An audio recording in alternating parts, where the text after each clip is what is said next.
Hello everyone, and welcome to this session on ensuring wellbeing for educators in in-home care. Before we begin, I'd like to thank you for attending and acknowledge the traditional custodians of the land we meet on and pay my respects to elders past, present and emerging, and to all Indigenous people present.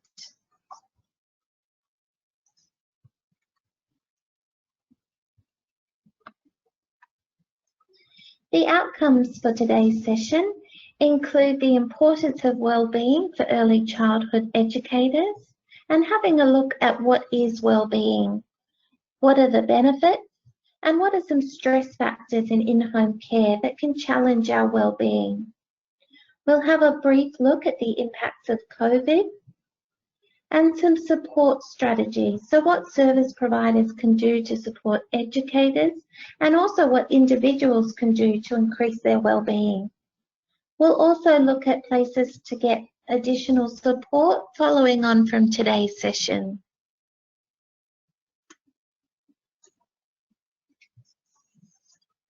So firstly, let's have an understanding of what is wellbeing.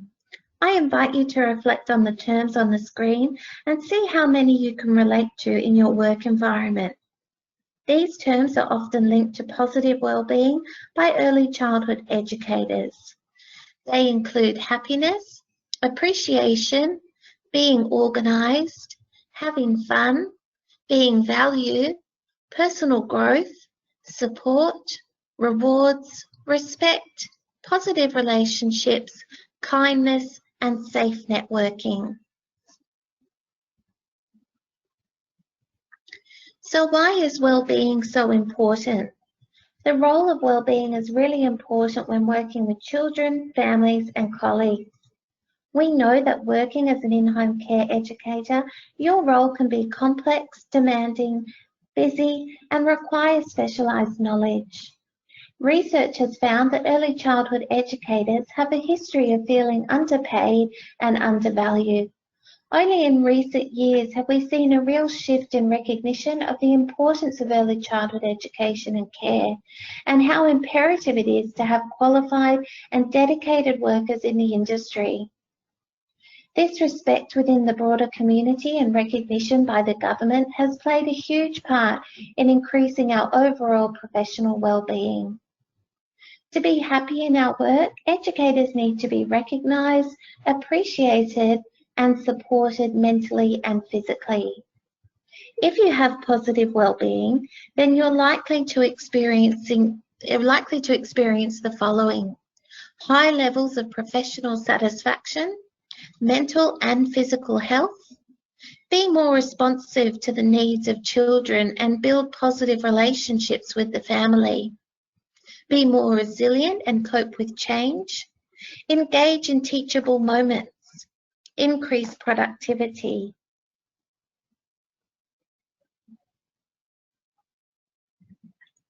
So what does working without wellbeing look like? Without wellbeing, studies have found that being an early childhood educator is not a sustainable career and can often see individuals leaving the profession due to stress and emotional exhaustion. Can you think of a time when your well-being has been compromised due to your work? Can you relate to any of the terms on the slide? There may have been times where you felt stressed, drained, burnt out, undervalued, unsupported, received unfair treatment, or felt the pressures of time. To ensure we maintain a positive sense of well-being, we must understand what can be detrimental to our well-being and then look at strategies to manage this.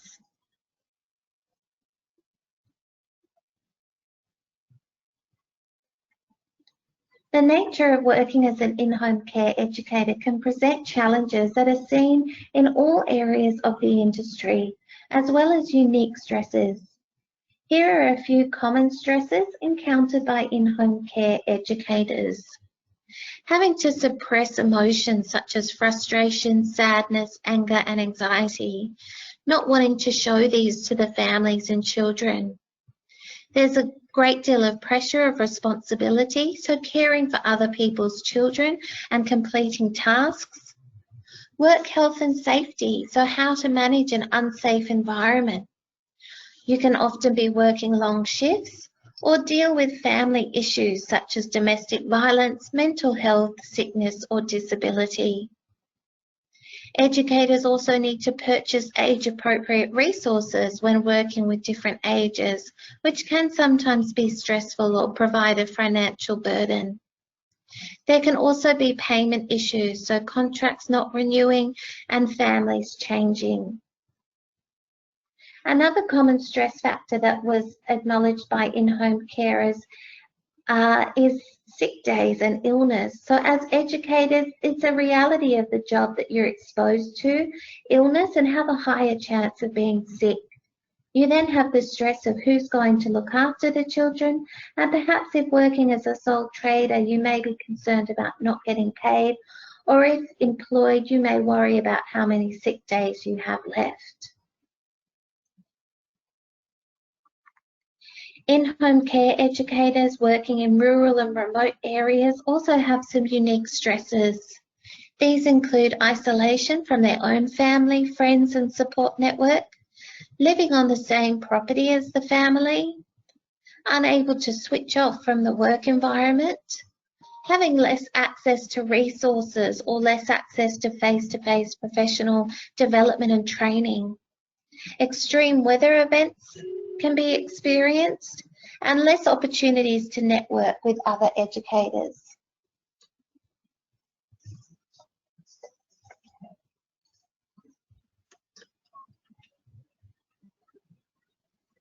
During 2020, in addition to these regular stresses, COVID-19 has added additional stresses for educators in all areas of the industry, including in-home care. Some strategies to manage COVID-19 include staying informed. By ensuring you have current and accurate information available to you, it is a good way to not be panicked by rumours or base your decisions on false information. You can ensure you are taking effective steps in maintaining your own health and safety. The Australian Government has developed free apps. Department of Health has developed Healthy Workers Initiative website tools. These are just a couple of things that you can access as an educator. There is the risk of going into other people's homes. You may question, have people been socially distancing? Have families visited hotspots? Are families worried about educators bringing the virus into their home? And are there family members who are medical staff, as they may be at a higher risk? There's unknown hygiene practices of the family, which can stress educators. You may ask, are the family members hand washing appropriately? Are the educators also hand washing appropriately? And are children also attending childcare and possibly being exposed to COVID? Some educators during COVID or 2020 have experienced lack of work availability, so family members losing their jobs and therefore no longer needing carers or educators. Families are being isolated, impacts of the relief package, and families reducing hours due to their own work because their own hours being reduced or having to go on JobKeeper. Working with unwell children or vulnerable families can also happen, so you're having to be extra vigilant and monitoring symptoms, including temperature checking, can be required before going into homes. So can we manage a challenge such as COVID and maintain our personal well-being? We can often become quickly overwhelmed when things are not in our control. An effective coping strategy is to remain focused on the things that are in your control and invest your energy there. When working with children, focus on social and emotional learning. Think about how these unprecedented circumstances may be impacting them and how you can comfort them and build on their resilience. Allow families to express their feelings and concerns, but make sure you acknowledge your own boundaries. It's important for your personal well-being that you do not take on other people's emotions. Refer families to appropriate support networks if you feel they need additional support that is beyond your role. With events such as pandemics, there is ample opportunity to strengthen relationships with families we work with. It is a chance to come together and support each other navigating these challenging times. It is not realistic to eliminate all these challenges. Instead, we must look at how to manage them and cope when they do happen.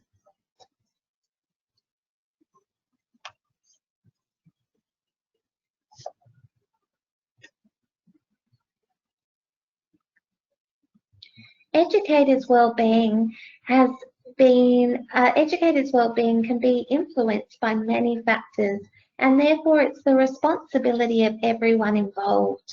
Service providers, educators and families are all responsible and need to collaborate to ensure educator wellbeing is a priority, and the benefits of this will then filter through to benefit the families and children.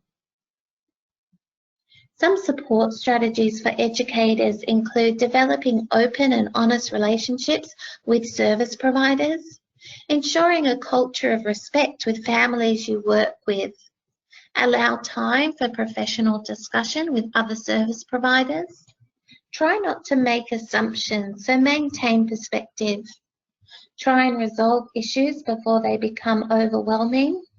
You could also try some meditation or mindfulness. There's lots of apps now for this.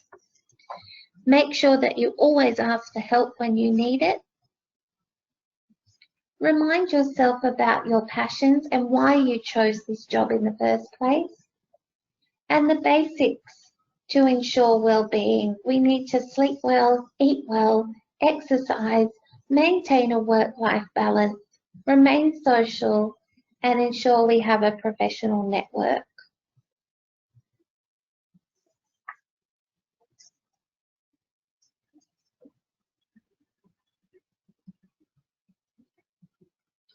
I have here some reflective questions that you have as an educator. If you're an educator wanting to improve your personal well-being, you may find it helpful to ask yourself these reflective questions after this session. You can record your responses and set out a plan of how you can achieve these or some steps towards the goals. These reflective questions include: what changes would enhance my well-being? Who do I contact for support? And who do I have for professional networking? What could you do to enhance your job satisfaction? Can you see yourself in this career for a long time? How can you manage your stresses? And what are some things you can do throughout the work week to promote self-care?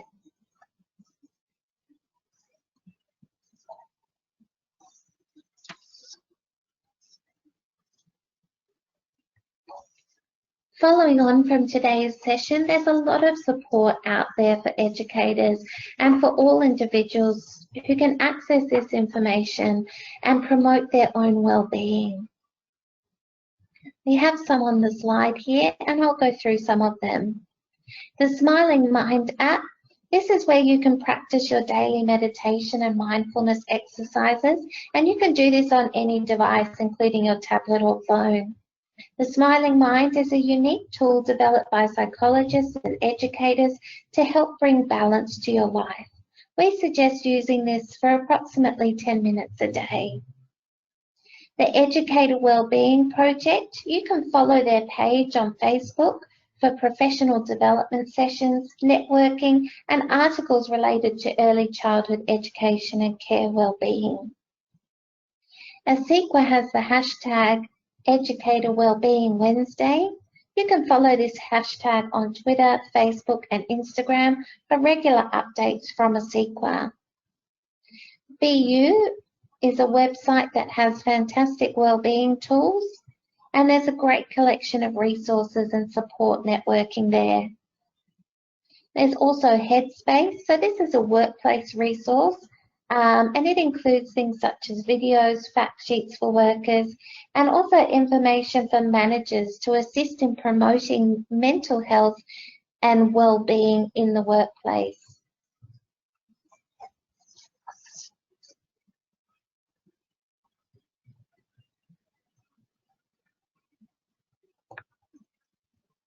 We also have here some support strategies that can be implemented by service providers.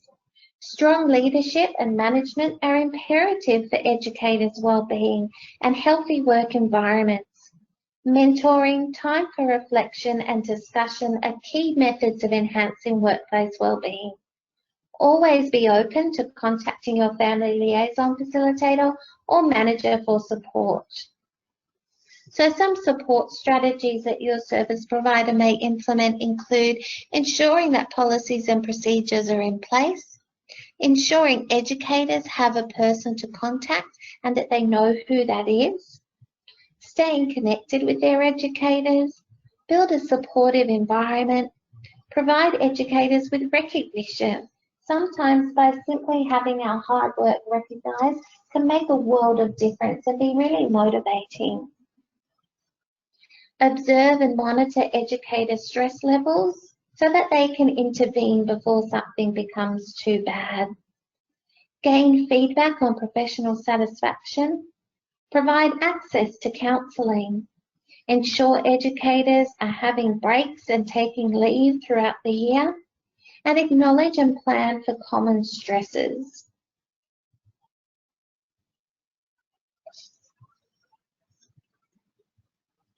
So that brings us to the end of our session today. I hope you've gained a lot of knowledge on how you can promote your own well-being and what you can do within your career. We have here a list of references and resources that were used in today's package. I'd like to thank you again for coming, and we hope to see you for another session soon.